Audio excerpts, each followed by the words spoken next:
Hello student, welcome back to our YouTube channel Lakshya classes. चलिए, जैसा कि आप सब लोग जानते हैं, हम इंटरमीडिएट की इंग्लिश ग्रामर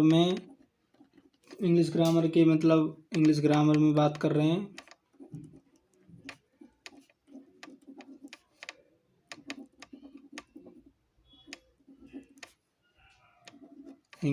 इंग्लिश ग्रामर के बारे में बात कर रहे हैं, जिसमें एक बहुत ही अच्छा इंटरेस्टिंग टॉपिक चल रहा है, नरेशन। ये जो बच्चे आए इंटरमीडिएट के एग्ज़ाम देने वाले हैं, जो इस साल तो खैर क्या कैंसिल के बारे में बात चलें, लेकिन कुछ भी हो, लेकिन ये आपको जो नंबर गेन करने में हेल्प करेगा। चलिए, तो जैसे कि मैंने अपनी पिछली वीडियो में आपको बताया कि नरेशन क्या होते हैं। नरेशन के अंदर दो पार्ट्स होते हैं। स्पीच जो डायरेक्ट होता है, एक पार्ट होता है डायरेक्ट स्पीच, और दूसरा पार्ट होता है इनडायरेक्ट स्पीच।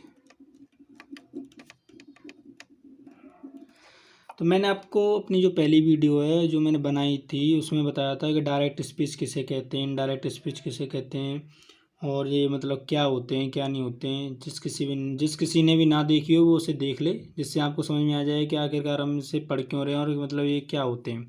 चलिए, तो जैसे मैंने अपनी पहली वीडियो में आपको बताया था, एक पॉइंट बताया था कि जो हमारा जो डायरेक्ट नरेशन है, जो 5 पार्टों में मिलकर बना होता है। असर्टिव, नेगेटिव, असर्टिव, इंट्रोगेटिव और ऑप्टेटिव, इम्पेरेटिव और एक्सक्लेमेटरी। ये ऐसे करके 5 पार्ट होते हैं इसके। तो जैसे मैंने असर्टिव स्टार्ट किया था, असर्टिव मीन्स होता है कि कहीं कहीं क्या होता है कि एक असर्टिव होता है,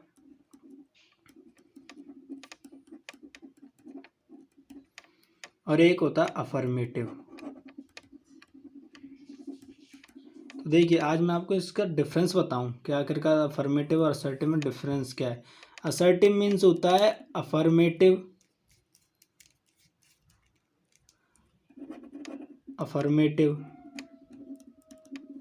जो साधारण सेंटेंसेस होते हैं वो, और नेगेटिव सेंटेंस, यानी इसमें नॉट यूज भी की जाती है। असर्टिव में ये दोनों सेंटेंसेस आते हैं, और लेकिन अफर्मेटिव में केवल अफर्मेटिव ही आएंगे। सिंपल सेंटेंस कहते हैं इसे हम, जिसमें सिर्फ नेगेटिव का तो कोई जिक्र ही ना होगा, यानी अफर्मेटिव सेंटेंस के अंदर नेगेटिव का कोई बात ही नहीं की जाएगी। तो मैंने असर्टिव स्टार्ट किया था। असर्टिव मैंने आपको बताया था कि जैसे कि एक एग्जांपल दिया था, जैसे मान लो he says to me he is playing, he says to me he is playing. तो असर्टिव में मैंने जैसे कि आपको बताया था कि अगर कोई भी टेंस या भी कोई भी डायरेक्ट जो स्पीच है हमारा, अगर उसका जो रिपोर्टिंग वर्ब है, ये अगर प्रेजेंट या फ्यूचर में हो, ये अगर प्रेजेंट या फ्यूचर में हो, तो प्रेजेंट या फ्यूचर में होता है जब हमारी रिपोर्टिंग और प्रेजेंट या फ्यूचर में होती है, तो उस वाले सेंटेंस का इनडायरेक्ट सेंटेंस जो बनाते हैं, उसमें जो है हम केवल इसमें कोई भी सेंटेंस चेंज जो चेंजेस है ना, वो ना लाते हैं, ना कोई चेंज करते हैं, ना कोई टेंस चेंज करते हैं, ना कोई सब्जेक्ट्स चेंज करते हैं। केवल और केवल अगर कुछ चेंज करते हैं तो उसमें जो पास दिखाने वाले जो शब्द होते हैं, नज़दीकी प्रकट करने वाले शब्द होते हैं, उन्हें दूरी प्रकट करने वाले शब्दों में चेंज कर देते हैं। और यहाँ तक कि करें तो ये जो सब्जेक्ट्स जो हमें दिए होते हैं, इनमें इनडायरेक्ट स्पीच रिपोर्टिंग स्पीच में वो चेंज करते हैं, वो यहाँ इस चीज़ द्वारा। चलिए, तो आज मैं आपको बताऊं कि क्या है कि चेंजेस कहाँ होते हैं और कहाँ नहीं होते हैं। पहले से बना लेते हैं। ही सेज टू मी, ही मैंने बताया था सेज किस में चेंज होगा, सेज टू टेल्स में, सैड टू टोल्ड में। अभी आप सिर्फ इतना ध्यान रखिए कि हमें ये दो चेंज करनी है। जैसे इसमें लिखा he says to me, he tells me, इन्हें हटाने के लिए बेटा दैट यूज़ करते हैं, कनेक्टिव वर्ड वो या फिर कंजक्शन कह लो। दैट, ही थर्ड पर्सन है, यही रहेगा। He is, no tense change होगा, ना कोई टेंस चेंज नहीं होगा। जैसे ये टेंस है वैसे ही टेंस यहाँ पर बनाया जाएगा। ही इज प्लेइंग, तो ही इज प्लेइंग।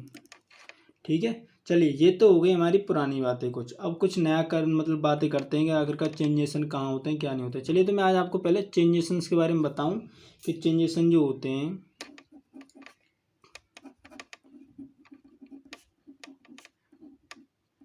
चेंजेस यानी परिवर्तन जो होते हैं कहाँ कहाँ होते हैं। सबसे पहले हम टेंस के बारे में बात करते हैं, कौन सा टेंस किस चेंज मतलब किस फॉर्म में चेंज होता है आगे चल के।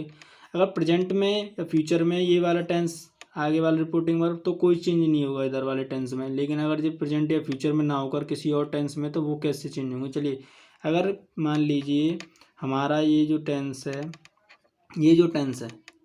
अगर ये प्रेजेंट या फ्यूचर में ना होकर किसी और में होते हैं तब ये जो टेंस है ये कैसे कैसे चेंज होंगे। ये वाले इनडायरेक्ट स्पीच बनाते समय जो रिपोर्टेड स्पीच है उससे कैसे चेंज करेंगे, उससे किस टेंस में चेंज करेंगे।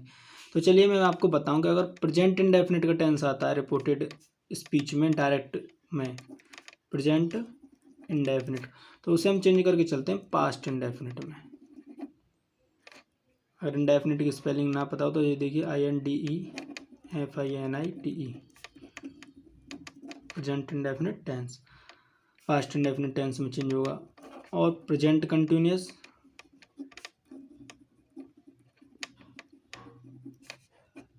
पास्ट कंटिन्यूअस में,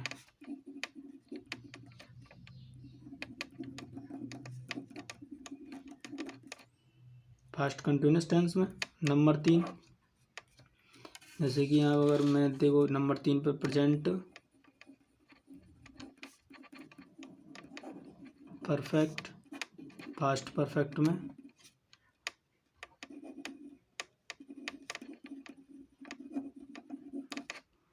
और number 4 present perfect continuous past perfect continuous tense में। तो ये तो वही प्रेजेंट के टेंसेस की चेंजेशन की बात। अब अगर मान लीजिए ये प्रेजेंट में ना होकर ये जो टेंस है हमारा दिया हुआ जो अगर ये प्रेजेंट में ना होकर पास्ट में हो तो कैसे चेंज करेंगे। चलिए तो मैं आपको बताऊं, चिंता ना करें, मैं सभी चीज़ें एग्जांपल्स के द्वारा बताऊंगा। ये बस आपके लिए मैं पहले लिखा दूं, इससे आपको मतलब प्रॉब्लम ना हो आगे चल के। ये तो वही प्रेजेंट की बात। अगर मान लीजिए पास्ट में कोई टेंस हमारा जो डायरेक्ट स्पीच का जो टेंस है वो पास्ट इंडेफिनिट का है तो उसे हम चेंज करके चलेंगे पास्ट परफेक्ट टेंस में। पास्ट कंटिन्यूअस का टेंस है कोई तो उसे हम चेंज करके चलेंगे पास्ट परफेक्ट कंटिन्यूअस में। और पास्ट परफेक्ट में कोई टेंस आ जाए भाई, डायरेक्ट स्पीच जो है हमारी उसमें तो पास्ट में भी टेंस आ सकता है, तो उसमें कोई भी चेंज ना करेंगे। जैसा टेंस वो बन रहा है वैसे चेंज मतलब उसी प्रकार लिख देंगे, बस उसके सब्जेक्ट्स चेंज कर दिए जाएंगे। और जो मतलब चेंजेस के जो वर्ड होंगे, जो नज़दीकी के वर्ड होंगे उन्हें दूरी में बदल कर बस यूँ के तो ही लिख दिया जाएगा जैसे वो लिख रहा है। पास्ट परफेक्ट कंटिन्यूअस का जो टेंस है उसमें भी कोई भी चेंजेसन नहीं आएगा। आई होप समझ में आ रहा होगा, दिख रहा होगा खूब अच्छा सा। चलिए तो आज अब मैं आपको मतलब जो भी और जो आज सारे पहले मैं आपको चेंजेसन्स लिखा देता हूँ, फिर आपको सारे जो मतलब एग्जाम्पल बाई एग्जाम्पल आपको सारे टेंस के एग्जाम्पल्स मैं आपको फुल दूंगा, जो भी आपके एक एक नहीं खूब सारे दूंगा आपको, जिससे आपको बहुत समझ में आएगी। चलिए तो आगे आगे बढ़ते हैं।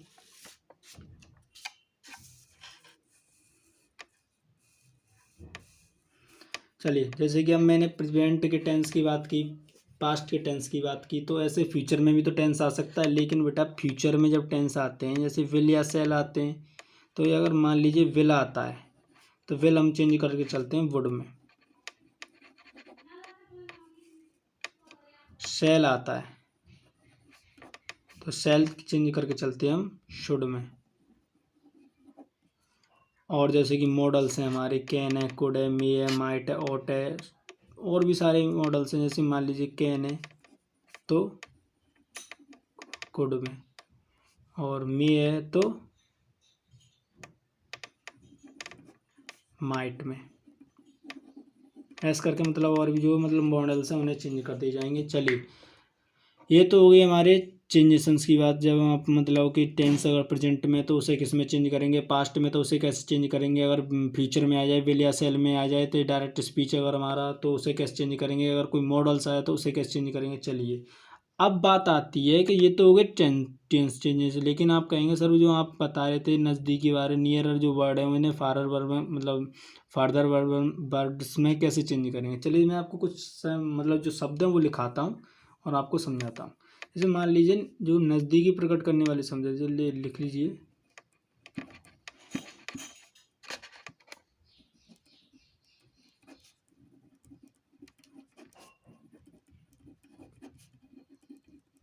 नज़दीकी प्रकट करने वाले शब्दों को दूरी प्रकट करने वाले शब्दों में बदल देते हैं। अब देखिए कैसे बदलते हैं, कहाँ बदलते हैं, ये मैं आपको बताऊं। अगर मान लीजिए नज़दीकी प्रकट करने वाले शब्द कैसे होते हैं, जैसे कि दिस है, क्या है दिस, उसे चेंज करके चलेंगे दैट में। दीज है, उसे चेंज करके चलेंगे दोज में।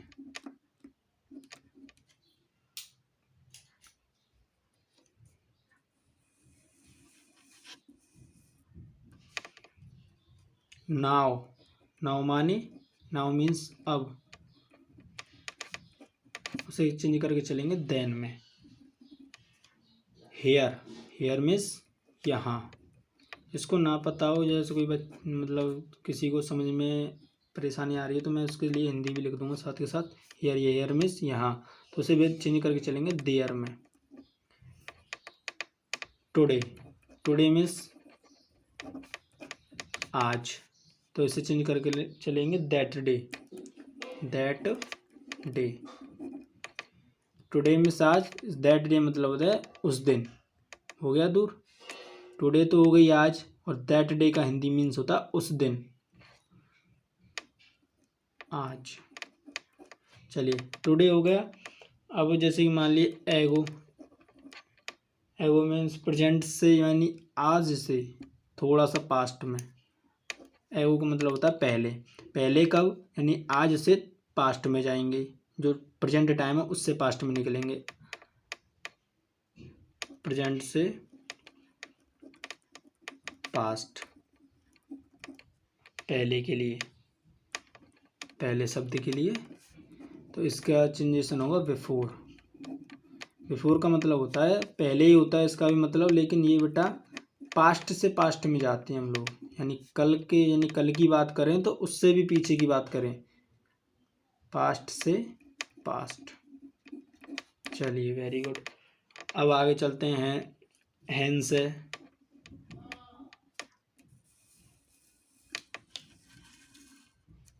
Hence change into thence, thence. अब नेक्स्ट, मान लीजिए नेक्स्ट वर्ड आ जाए, उसे किस में चेंज करेंगे, फॉलोइंग। और जैसे लास्ट है तो उसे किस में चेंज करेंगे, प्रीवियस। जैसे टुनाइट है, यानी कि टुनाइट यानी आज रात, रात यानी कि, तो इसे चेंज करेंगे दैट नाइट, इसमें दैट नाइट में। और जैसे कि अब हम चले आगे, यस्टरडे हमारी, यस्टरडे कल है, बीता हुआ कल,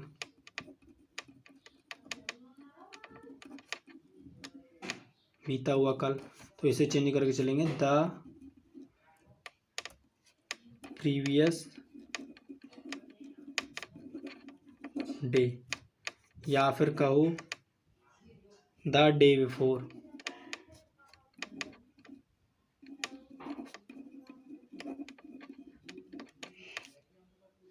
the day before yesterday.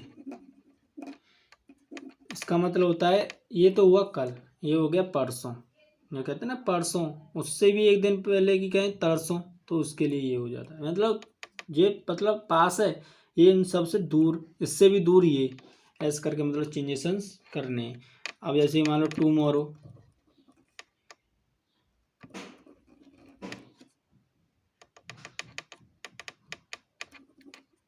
Tomorrow यानी कि कल, आने वाला कल, तो इसे चेंज करके चलेंगे the following day, the next day कह लो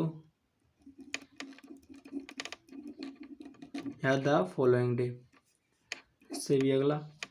और या फिर कहो the day after tomorrow, the day after tomorrow. यानी कि मेरे कहने का मतलब ये, जो कोई भी वर्ड हो अगर वो हमें नज़दीकी प्रकट करेगा तो हम उसे दूरी प्रकट करने वाले सेंटेंस मतलब वर्ड्स में चेंज करके चलेंगे। तो आपने देखा ये मतलब इतने जो वर्ड्स हैं जो मैंने आपको लिखा दिए हैं। अगर आपको अभी भी कोई प्रॉब्लम हो तो प्लीज़ मुझे पूछें, कमेंट करें। और अगर आपको वीडियो अच्छी लगे तो लाइक करें, सब्सक्राइब करें, जिससे आप हमारी नई जो मतलब मोर वीडियोज़ हैं उन्हें भी जल्द से जल्द पा सकें, सबसे पहले आपको नोटिफिकेशन मिल जाए इससे। और अगर आपको वीडियो अच्छी लग रही है तो शेयर भी करें, जिससे आपकी तरह कोई और भी सीख सके। Thank you so much. अब हम आपको अगली वीडियो में मिलेंगे इनके सारे के सारे एग्जाम्पल्स के साथ। एक एक एग्जाम्पल्स बताऊंगा पूरे डिटेल्स में, जो जो समझ में ना आया हो वो